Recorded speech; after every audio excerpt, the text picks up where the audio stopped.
What is going on? Do a couple of little measurements on my homemade water heater. We are into December now, so we're losing a little bit of sunlight, but let's see how we're doing. Well, the batteries are charging today, even though we've been using quite a bit of water. My wife's in there just running the piss out of the sink. So water heater is 110 degrees. That's where the probe is put back in here. It's pretty accurate, set for 130. And I have some probes hooked up, so that's the leaving water, which is where the cool water from the dip tube comes in, and it is down to 69 degrees. This probe right here is the water coming out of the heat exchanger from the homemade water heater, and it's coming out about 101. That will shoot up and down as this pump stages. Pump is on low right now. Liquid line 104, suction temperature 56. I just have a couple thermistors outside, and yes, that's a mess. Every video I cover that, I keep reminding people that I've built a new control board. Here it is, and it's most of that stuff's all on this one board, but I'm just waiting until I probably rebuild my heat pump into a new little cabinet, maybe the old shell from the mini split or whatever. I'm going to put it in there, because this one just never fails. It just keeps working, even though it's a bunch of discrete components I made to turn on the outdoor unit, and basically controlling the pump. Also had another input from the thermostat right there, Ecobee, for when I wanted it to turn on for the cooling rather than turn on for heating, because the evaporator is right here right now, and I'm still using the indoor evaporator, even though it's like we're getting past our first week of December.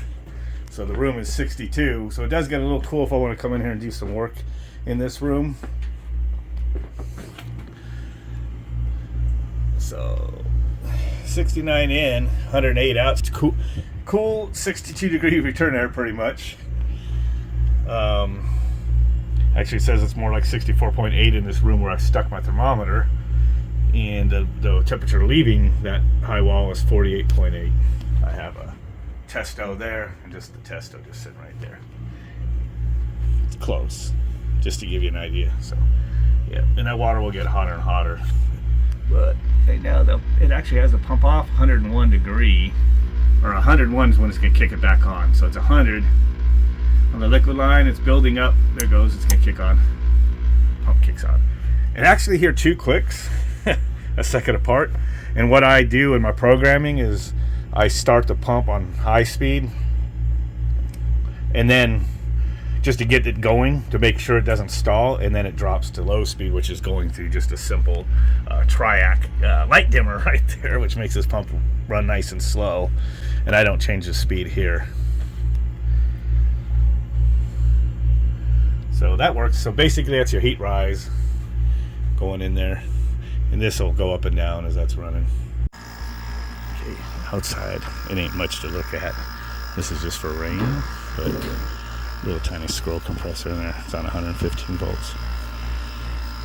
And I have this set up so I can use the outdoor coil for an evaporator or the inside high wall, which right now the valves are turned on for the inside high wall.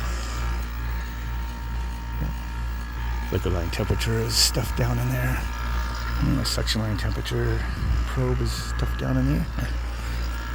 So I can see those from the inside. And this is still hooked up inside the entering water, I should say. I said leaving the tank. I should say entering water and leaving water from the heat pump. So let's look at the power we're using. So we're running off of solar power.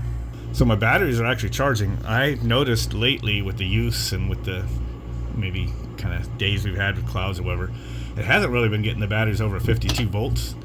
But right now already at, what time did I say it was? It's going on 3 o'clock. It's already up to 53.6. And my wife's using the hot water right now, so this thing's been running and running. So if I go backwards, I'll see how much power my inverter is using. It's using 700 watts. Now when the tank is cold and the room is cold, the wattage of my system is really low. See, I just turned off the 100 watt LED lights in here, and it's only 600 watts. That's 600 watts to run the compressor, to run the pump, to run the high wall, all that. So I kicked the light back on. It's going up to about 700 right now.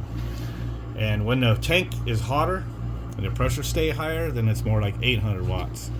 So 800 watts versus 4,500 on that tank is a big difference. And you'll notice that tank is 2019. I put it in new. The heating element has been off for most of that because I had a water source heat pump hooked up at first, heating water, experimenting, and then I built my little one. That's a 115 volt, 8,000 BTU compressor. So it's not even a full 1 ton. So we're running less than 800 watts now. So the sun, I see these flashing lights. This means it's also charging the batteries. And we're running fully on the inverter also for the 120 volt. So we're not using any utility power. So we're up to 53.6 volts right now. And whoop, man, it's really dropping the voltage was up in the 200, so it's might have a cloud going over or something. But this thing, these things do what they do to find out how they get the most wattage out of it. So I did drop way down. So only putting 160 watts into the batteries at the same time that we're putting like the, what are we up to? Almost about 750 watts right now to run the light, the heat pump, and all that stuff. So we're only getting about 1,000 watts, maybe 1,100 watts out of the solar right now at 3 o'clock this December. Earlier I looked, we're still getting up into the 2s, even close to 3,000 watts sometimes, but the sun's not directly above no more. It's at an angle. My solar panels are not tilted or anything. They're just flat, laying out flat. I have quite a few of them. I have 22 of them. So technically, when they were new, their best case scenario was 5,500 watts worth of them. You don't get that. You don't always get the perfect angle. So I do get, in the summertime, I get well over 3,000 watts at the best time of the day. And even this time of year, I get over 2,000 watts out of them with the sun at an angle. And right now we got the sun at the angle kind of south of us, and it's 3 p.m., which is way down in the sky this time of year. So 1,000 watts, 1,100 watts right now. I guess that's about what we're going to get. It could be a little bit of clouds in the sky too, because I came out here, see, it's back up into the 200s now for the voltage. So there might be some cover going between the sun right now. But obviously if I turn off the lights, you'll see like 140, it's 0.14, so I'm saying like 140 watts, it's bouncing around. There must be some sunlight out there, but there must be some clouds or something. But turn off the lights, it'll add 100 watts into the batteries. See, it takes a second to kind of respond, but I'll put 240 watts. Turn these lights on and it'll drop way down. These lights are about 100 watts. They're just bright ass suckers. I'm surprised they're 100 watts, but the room is really bright. So, and the thing is, as the tank goes, so the top part, if she stops using water, will get hotter and hotter and hotter. But it is circulating because of the pump. So obviously the cold water's down here, and it's like nice and cool, 69.6 still.